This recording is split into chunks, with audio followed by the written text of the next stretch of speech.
नमस्कार मित्रों, मेरा मकसद होता है कि जैसे जहाँ से भी कोई जानकारी मिल जाए, ज्ञान की बात मिल जाए, उसको आपस में बांट लेना चाहिए।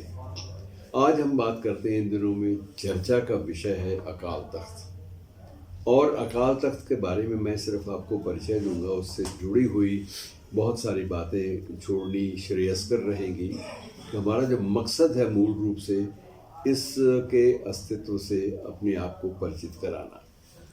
अकाल तख्त का मित्रों एक इतिहास है पूरा का पूरा। और अकाल का मतलब ये होता है, जैसे इसके नाम से स्पष्ट है, कि कालहीन को हम लोग ये पंजाबी भाषा में अकाल कहा जाता है।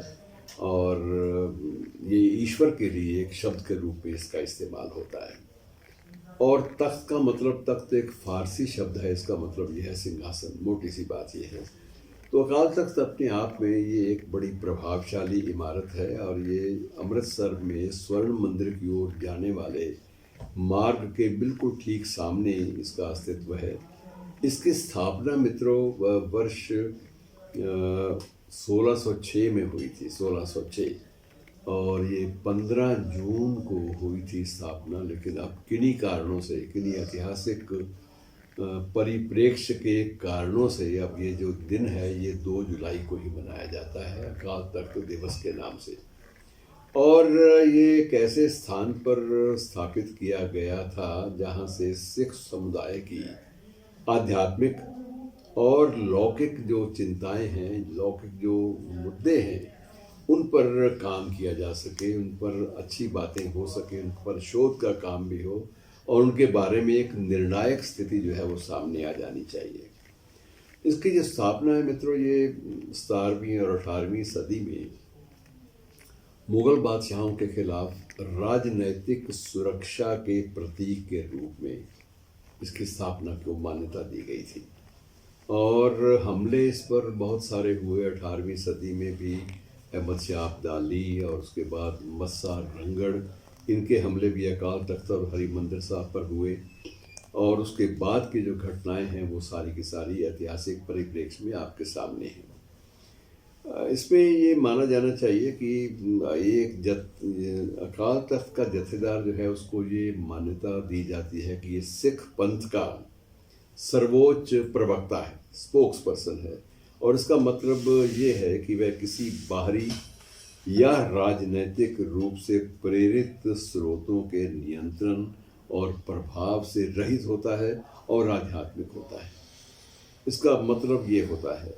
और सुबह सुबह बड़ा एक की जो परंपराएं हैं बड़ी स्वस्थ रखी गई हैं।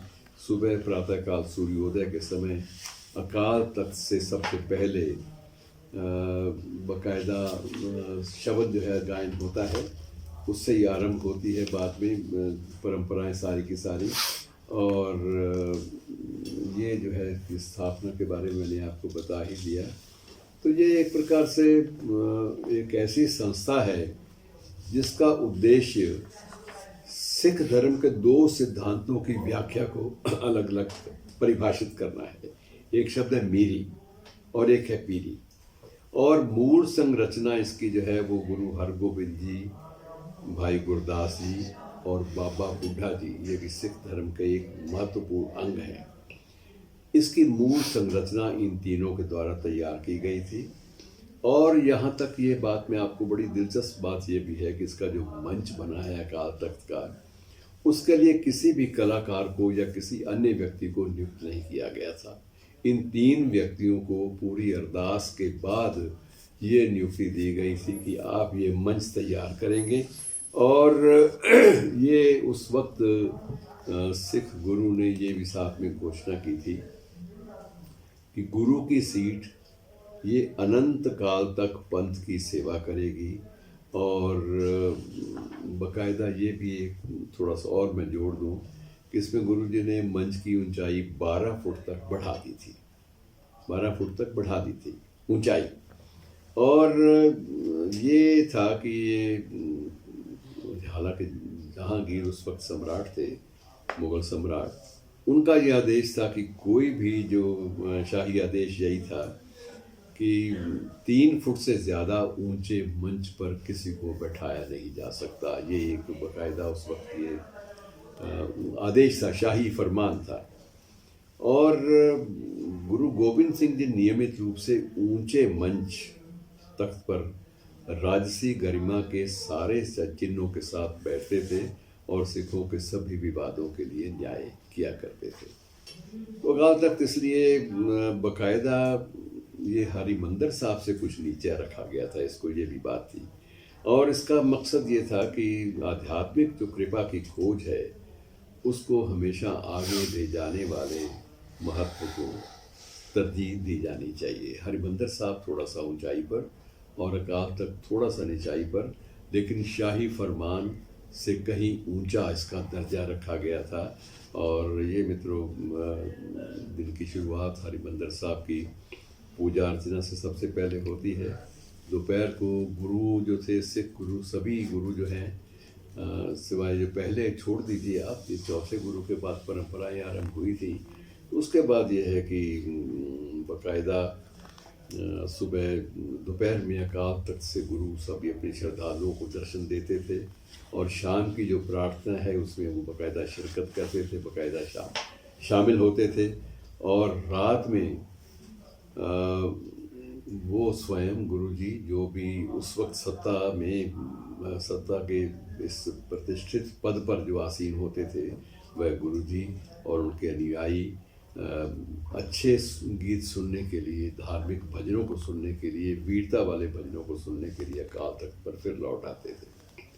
और जितने भी हुक्मनामे जारी हुए हैं सिख मर्यादाओं की रक्षा के लिए, वो सारे अकाल तख्त से ही जारी होते हैं।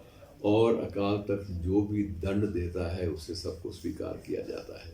और उसमें एक बात और इसमें महत्वपूर्ण ये होती है कि अकाल तख्त जो सज़ा, सबसे बड़ी सज़ा का नाम है तनख्वाहिया करार देना, जिसके बारे में पहले भी बात कर चुके हैं। तो ये जो भी दंड निर्धारित करता है उस दंड के विरुद्ध या उस पर लगाए गए आरोपों के स्पष्टीकरण में किसी को भी अधिकार नहीं होता कुछ कहने का। ये दंड जो है तभी सुनाए जाते हैं जब कोई भी सिख धर्म की मर्यादाओं का उल्लंघन करता है, सिख होते हुए भी। आदेश सिर्फ उन पर लागू होते हैं और एक निर्धारित अवधि के लिए लागू होते हैं, जिस अवधि के बाद जो दोषी है वो अपना दोष एक बार फिर कबूल करते हुए क्षमा याचना की गुजारिश करता है। क्षमा याचना के लिए वो निर्धारित तौर तरीके से देख चढ़ाता है, अरदास होती है और उसके बाद उसको क्षमा किया जाता है। और जब तक अकाल तख्त द्वारा दिए गए निर्देशों की पूरी तरह से पालना नहीं हो जाती, तब तक सामाजिक रूप से भी उस व्यक्ति का पूरा बहिष्कार होता है। मित्रों, परंपरा दंडों की बहुत लंबी रही है। राजा रंजीत सिंह को, पंजाब के महाराजा रंजीत सिंह को भी अकाल तख्त का जो हुक्म था, जो फरमान था, उसके मुताबिक दंड, सेवा का दंड भुगतना पड़ा था। और यही बात हमारे देश के एक राष्ट्रपति पर भी लागू हुई थी, बाद में केंद्रीय गृह मंत्री पर भी लागू हुई थी।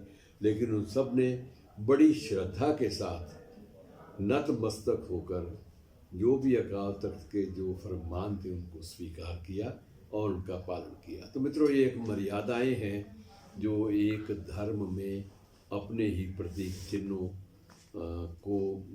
के रूप में सामने लाई गई है और उन पर बड़ी सख्ती के साथ अमल होता है, ताकि कोई भी जो स्थापित जो मानदंड हैं उनका उल्लंघन ना कर सके।